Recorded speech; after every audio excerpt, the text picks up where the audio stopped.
Perkenalkan, nama saya Melpida Hilaria Brukaro, NPM 211500136, kelas 11A11 Prodi PGST. Tujuan dari pembuatan video ini untuk memenuhi tugas pendidikan olahraga dengan dosen pengampu Bapak Julius Boy NB Barus. Baiklah, materi yang akan saya jelaskan atau paparkan ini berjudul pembelajaran olahraga. Nah, di sini kita akan mempelajari arti dari pembelajaran olahraga, manfaatnya, tujuannya, dan lain sebagainya. Nah, sebelum saya menjelaskan apa itu pembelajaran olahraga, terlebih dahulu kita akan mempelajari apa itu belajar dan pembelajaran. Nah, belajar. Apa itu belajar? Belajar adalah perubahan yang relatif permanen dalam perilaku atau potensi perilaku sebagai hasil dari pengalaman atau latihan yang diperkuat. Belajar juga merupakan akibat adanya interaksi antara stimulasi dan respon. Seseorang dianggap telah belajar sesuatu jika dia dapat menunjukkan perubahan perilakunya. Nah, stimulasi dan respon itu apa? Nah, stimulasi itu adalah apa saja yang diberikan guru kepada pelajar atau siswa. Nah, sedangkan respon itu berupa reaksi atau tanggapan pelajar terhadap stimulasi yang diberikan oleh guru tersebut. Proses yang terjadi antara stimulasi dan respon tidak penting untuk diperhatikan karena tidak dapat diamati dan tidak dapat diukur. Nah, yang dapat diamati adalah stimulasi dan respon. Oleh karena itu, apa yang diberikan oleh guru atau stimulasi dan apa yang diterima oleh pelajar atau respon harus dapat diamati dan diukur. Nah, sekarang kita masuk apa itu pembelajaran olahraga. Nah, sebelum kita lebih jauh dalam pengertian pembelajaran olahraga, terlebih dahulu kita akan membahas tentang pembelajaran. Nah, apa itu pembelajaran? Pembelajaran itu merupakan bantuan yang diberikan pendidik agar dapat terjadi proses pemerolehan ilmu dan pengetahuan, penguasaan pemahiran dan tabiat, serta pembentukan sikap dan kepercayaan pada peserta didik. Nah, dengan kata lain, pembelajaran adalah proses untuk membantu peserta didik agar dapat belajar dengan baik. Nah, proses pembelajaran dialami sepanjang hayat seseorang manusia, serta dapat berlaku dimanapun dan kapanpun. Nah, pembelajaran itu mempunyai pengertian yang mirip dengan pengajaran, walaupun mempunyai konotasi yang berbeda. Nah, dalam konteks pendidikan, guru mengajar supaya peserta didik dapat belajar dan menguasai isi pelajaran hingga mencapai sesuatu objektif yang ditentukan atau aspek kognitif. Nah, juga dapat mempengaruhi perubahan sikap atau aspek afektif serta keterampilan atau aspek psikomotor. Nah, seseorang peserta didik.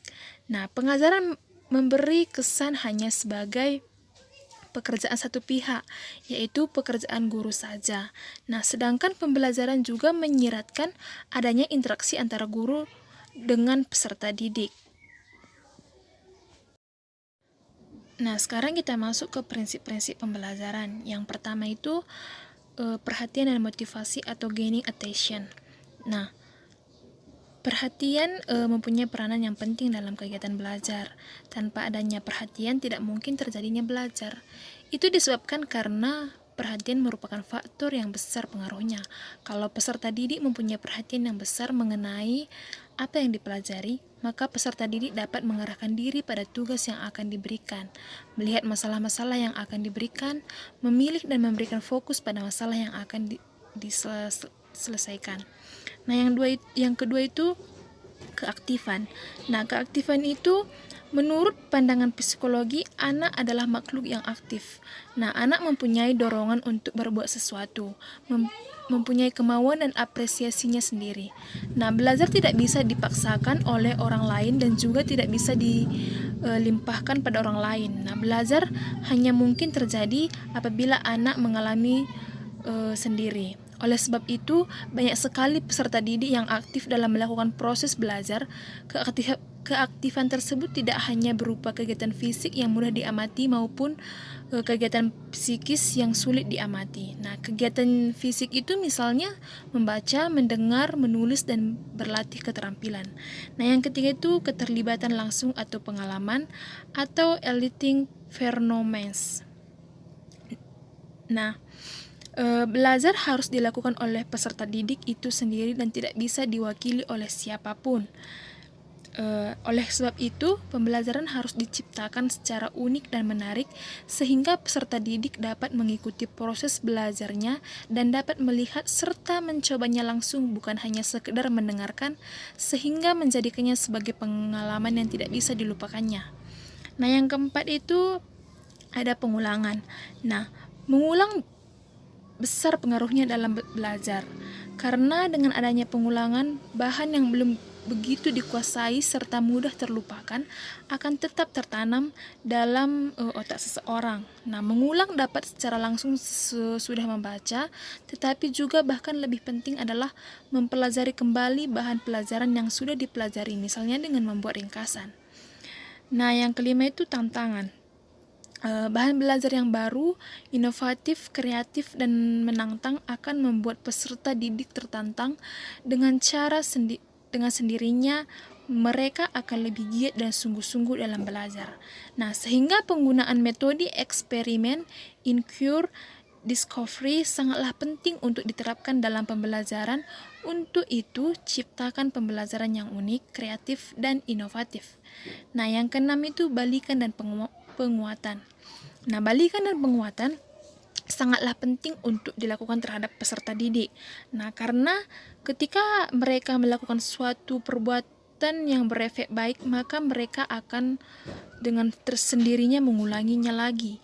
Dan apabila mereka melakukan perbuatan yang berefek jelek, mereka akan dengan sendirinya meninggalkannya. Misalnya peserta didik mendapatkan hasil ulangan yang baik, maka ketika mengetahui hasil ulangannya baik, mereka akan dengan sendirinya belajar dengan semangat dan lebih giat lagi. Dan yang ketujuh itu perbedaan individual. Nah, peserta didik merupakan makhluk individu yang unik yang mempunyai ciri khas masing-masing seperti berbeda minat, bakat, hobi, tingkah laku maupun sikap. Mereka berbeda pula dengan hal latar belakang seperti kebudayaan, sosial, ekonomi, dan keadaan orang tuanya. Nah, oleh sebab itu, guru harus memahami perbedaan peserta didik secara individu agar dapat melayani peserta didik yang sesuai dengan perbedaannya itu. Nah, sekarang kita masuk apa itu olahraga. Nah, olahraga itu merupakan suatu kegiatan melatih tubuh manusia agar lebih sehat dan kuat, baik jasmani dan rohani. Olahraga adalah suatu kegiatan yang menyehatkan tubuh manusia dan sarana kompetensi untuk mencari bakat seseorang di bidang olahraga. Nah, olahraga ini suatu jenis kegiatan yang sangat populer di dunia, termasuk Indonesia. Nah, selain dia untuk menyehatkan tubuh, olahraga ini juga menjadi sarana untuk prestasi. Nah, aktivitas fisik merujuk kepada gerakan yang membutuhkan kontraksi otot. Kegiatan sehari-hari seperti naik tangga, berkebun, dan membersihkan rumah adalah contoh dari aktivitas olahraga. Nah, pendidikan jasmani itu salah satu mata pelajaran yang ada di sekolah dan merupakan media pendorong untuk melatih perkembangan keterampilan motorik, keterampilan fisik, pengetahuan, dan sikap sportif. Nah, sekarang kita masuk ke apa itu pembelajaran olahraga. Nah, pembelajaran olahraga itu bisa juga kita bilang pendidikan jasmani, olahraga, dan kesehatan. Nah, ini merupakan suatu mata ajar yang diberikan di suatu jenjang sekolah tertentu dengan merupakan salah satu bagian dari pendidikan keseluruhan yang mengutamakan aktivitas jasmani dan pembinaan hidup sehat dan bertumbuh dan perkembangan jasmani, mental, sosial, dan emosional. Nah, seperti yang saya katakan tadi, pendidikan jasmani ini merupakan salah satu mata pelajaran yang ada di sekolah dan merupakan media pendorong untuk melatih perkembangan keterampilan motorik, keterampilan fisik, pengetahuan, sikap sportivitas, pembiasan pola hidup sehat, dan pembentukan karakter.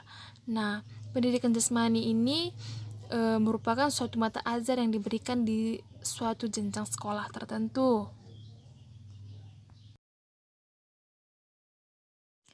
Nah, sekarang kita masuk ke manfaat olahraga. Nah, di sini tertera 5 manfaatnya ya. Memang banyak manfaatnya, tapi di sini saya buat 5. Nah, yang pertama itu meningkatkan rasa percaya diri seseorang. Nah, saat fisik tubuh kita aktif, nah tubuh kita itu akan melepaskan senyawa endorfin yang mampu mencegah stres dan membuat kondisi psikologis seseorang terasa lebih nyaman. Nah, hal ini yang membuat rasa percaya diri meningkat ketika sedang berolahraga. Nah, yang kedua itu memperlancar peredaran darah. Nah, ketika kita berolahraga, detak jantung akan meningkat sehingga bisa memompa darah lebih keras. Nah, kondisi ini juga dapat meningkatkan sirkulasi darah dalam tubuh Anda dan darah pun bisa mengalir lebih cepat. Nah, yang ketiga itu meningkatkan kinerja otak. Nah, jika kita melakukan olahraga secara rutin, dapat menghambat pembentukan hormon kortisol atau hormon stres. Hal tersebut akan membuat kita berpikir lebih jernih. Nah, olahraga juga dapat membantu otak yang menghasilkan sel saraf bantu guna menggantikan sel saraf yang rusak karena stres. Nah, yang keempat itu mengurangi resiko stres. Nah, berbagai penelitian telah menunjukkan bahwa olahraga yang teratur dapat menurunkan stres seseorang.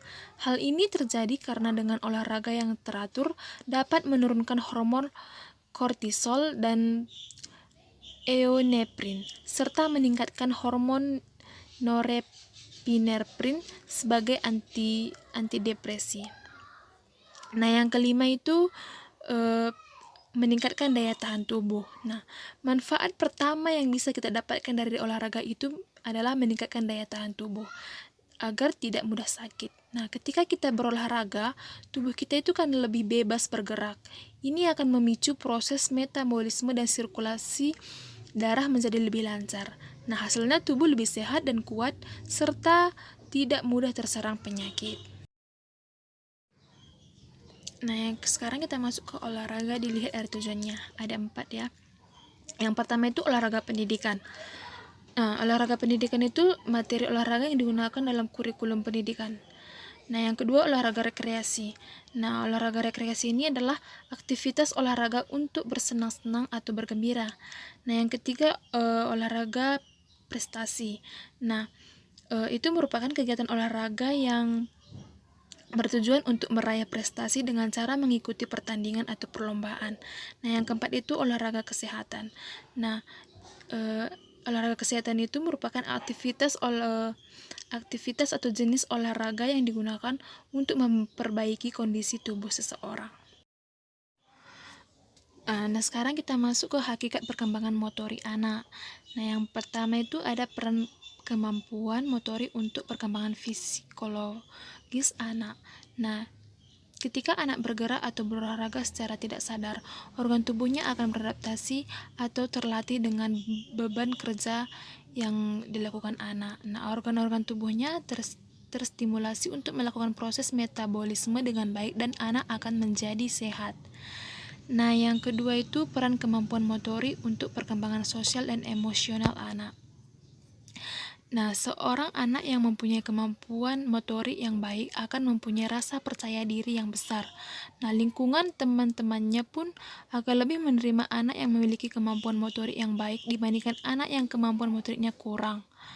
Nah, yang ketiga itu peran kemampuan motorik untuk kognitif anak. Nah, meningkatnya kemampuan fisik anak saat usia dini membuat aktivitas fisik atau motorik mereka juga semakin banyak. Nah, tak heran jika anak-anak usia dini gemar sekali bermain tanpa mengenal lelah. Segala kegiatan anak selalu dilakukan dengan bermain. Bermain adalah meningkatkan aktivitas fisik anak. Nah, sekarang kita masuk ke kemampuan motorik halus dan kasar. Nah, yang pertama motorik kasar atau melibatkan keseluruhan tubuh atau otot besar yang memerlukan tenaga. Nah, otot motorik kasar ini dapat berupa kemampuan untuk duduk, merangkak, berjalan, berlari, dan melompat. Nah, yang kedua itu motorik halus atau melibatkan otot lokal yang tidak memerlukan tenaga yang berlebihan.